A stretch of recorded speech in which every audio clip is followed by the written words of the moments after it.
नमस्कार. 15 वर्षांचा एक तरुण फलंदाज आणि समोर जगातील सर्वोत्तम वेगवान गोलंदाज जसप्रीत बुमराह. सामन्याचा पहिला चेंडू आणि त्या चेंडूवर थेट प्रेक्षकांच्या गॅलरीत जाणारा 6. हा क्षण होता वैभव सूर्यवंशी याच्या आयुष्यातील आणि कदाचित IPLच्या इतिहासातही लक्षात राहणाऱ्या क्षणांपैकी एक. पुढे जाण्याआधी एक विनंती करेन. तुम्हाला आमचे व्हिडिओ आवडत असतील पण अजून तुम्ही चॅनलला सबस्क्राईब केलं नसेल तर चॅनलला लगेच सबस्क्राईब करून घ्या. ही घटना घडली IPL 2026 मधील 13व्या सामन्यात, जो गुवाहाटीतील बारसपारा क्रिकेट स्टेडियम येथे खेळवण्यात आला. पावसामुळे सामना 20 षटकाऐवजी 11 षटकांचा करण्यात आला होता.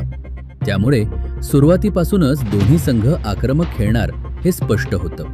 मैदानात एका बाजूला होती मुंबई इंडियन्स आणि दुसऱ्या बाजूला राजस्थान रॉयल्स. राजस्थानकडून ओपनिंगला आला वैभव सूर्यवंशी आणि त्याच्यासोबत होता यशस्वी जयस्वाल. सगळ्यांचं लक्ष एका गोष्टीवर होतं, वैभव सूर्यवंशी आणि जसप्रीत बुमराह यांची पहिली भिडंत. जसप्रीत बुमराहनं धाव घेतली, पहिला चेंडू टाकला आणि वैभवनं कोणताही दबाव न घेता तो चेंडू थेट 6 साठी पाठवला. हा फक्त एक शॉट नव्हता, हा आत्मविश्वासाचा, धाडसाचा आणि टॅलेंटचा जोरदार स्फोट होता. पहिल्याच चेंडूवर बुमराहसारख्या अनुभवी गोलंदाजाला 6 मारणं ही खरोखर मोठी गोष्ट आहे. बुमराहनं भारतासाठी आणि मुंबई इंडियन्ससाठी अनेक सामने एकहाती जिंकून दिले आहेत, पण त्या दिवशी वैभव सूर्यवंशीनं कोणतीही भीती न दाखवता खेळ केला. त्या ओव्हरमध्ये वैभवनं अजून एक 6 मारला आणि पहिल्या ओव्हरमध्ये राजस्थान रॉयल्सनं एकूण 14 धावा केल्या. इथूनच स्पष्ट झालं की वैभव आज थांबणार नाही. यानंतर गोलंदाजीला आला शार्दुल ठाकूर आणि इथंही वैभवनं पहिल्या चेंडूवर 6 ठोकत आपला आक्रमक अंदाज कायम ठेवला. मैदानावर आता परिस्थिती पूर्णपणे बदलली होती.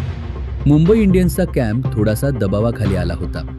रोहित शर्मा, कर्णधार हार्दिक पंड्या आणि शार्दुल ठाकूर एकत्र येऊन चर्चा करत होते. वैभवला कसं थांबायचं याचा विचार सुरू होता. पण वैभव सूर्यवंशी त्यावेळी पूर्णपणे वेगळ्याच मूडमध्ये होता. त्यानं मैदानाच्या चारही बाजूंना फटकेबाजी केली.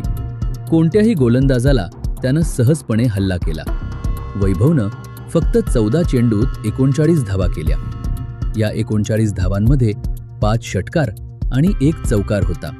आणि सर्वात महत्त्वाची गोष्ट म्हणजे या 39 पैकी तब्बल 34 धावा फक्त 6 चेंडूत आल्या. त्याचा स्ट्राईक रेट होता 278.57, जो या परिस्थितीत अत्यंत प्रभावी मानला जातो. त्याच्यासोबत यशस्वी जयस्वालनेही चांगली साथ दिली. दोघांनी मिळून फक्त 30 चेंडूत 80 धावांची ओपनिंग पार्टनरशिप उभी केली. ही पार्टनरशिप राजस्थान रॉयल्ससाठी खूप महत्त्वाची ठरली. शेवटी वैभव सूर्यवंशीला थांबवण्यात यश आलं ते शार्दुल ठाकूरला. शार्दुलच्या चेंडूवर वैभवनं शॉट खेळला आणि तिलक वर्मा यानं त्याचा कॅच घेतला. वैभव सूर्यवंशी अर्धशतकाच्या अगदी जवळ होता, पण 39 धावांवर त्याची खेळी संपली. तरीही त्यानं जे काही केलं ते खरोखरच उल्लेखनीय होतं. जसप्रीत बुमराहसारख्या अनुभवी आणि जगातील सर्वोत्तम गोलंदाजावर पहिल्याच चेंडूवर 6 मारणं ही एक मोठी गोष्ट आहे आणि वैभवनं ती करून दाखवली. आता प्रश्न असा आहे की हा 15 वर्षांचा मुलगा पुढे जाऊन भारतीय क्रिकेटमध्ये किती मोठं नाव कमावणार? तुम्हाला काय वाटतं?